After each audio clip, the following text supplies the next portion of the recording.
অপরকে পানি পান করানোকে হাদিসে কি বলা হয়েছে?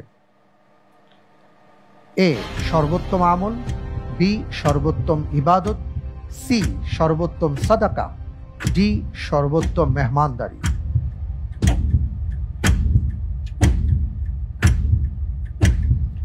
আমি এই প্রশ্নের উত্তর হিসাবে আমার প্রিয়জনের সহযোগিতা চাচ্ছি। আচ্ছা, লাইফ লাইন প্রিয়জন সহায়তা দেয়া হোক।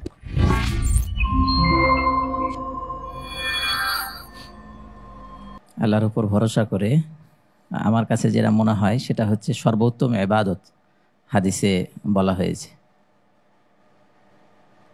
জি, অনেক অনেক ধন্যবাদ আপনাকে যে আপনি বলেছেন সর্বোত্তম ইবাদত, অর্থাৎ অপশন বি তিনি চুজ করেছেন। অপরকে পানি পান করানোকে হাদিসে কি বলা হয়েছে?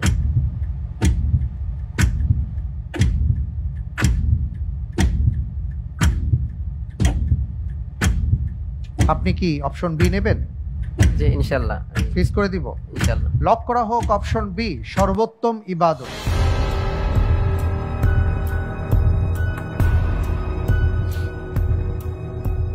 আপনি লাইফলাইন ব্যবহার করেছেন, প্রিয়জন সহায়তা নিয়েছেন এবং তার পক্ষ থেকে আপনাকে সহায়তা করা হয়েছে। তিনি বলেছেন সর্বোত্তম ইবাদত বলে তার যতটুকু মনে পড়ে হাদিসে বলা হয়েছে। আমি দেখতে পাচ্ছি আপনি যে উত্তরটি দিয়েছেন আপনার উত্তরটি সঠিক হয়নি। আলহামদুলিল্লাহ, কোনো সমস্যা নেই। আমরা যে সবসময় সব জানবো এটা হতে পারে না, এটাই স্বাভাবিক। আমাদের আসলাফদের জীবনীতে এসছে, তারা বলেছেন লা আ'লামু নিসফুল ইলম, আমি জানি না এটা জ্ঞান অর্জনের অর্থে। সুবহানাল্লাহ। সঠিক উত্তরটি হচ্ছে অপশন সি, সর্বোত্তম সাদাকা।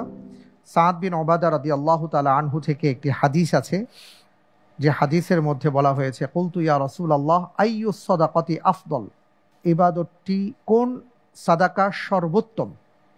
তিনি বলেছেন সাকিউল মা, মানুষকে পানি পান করানো।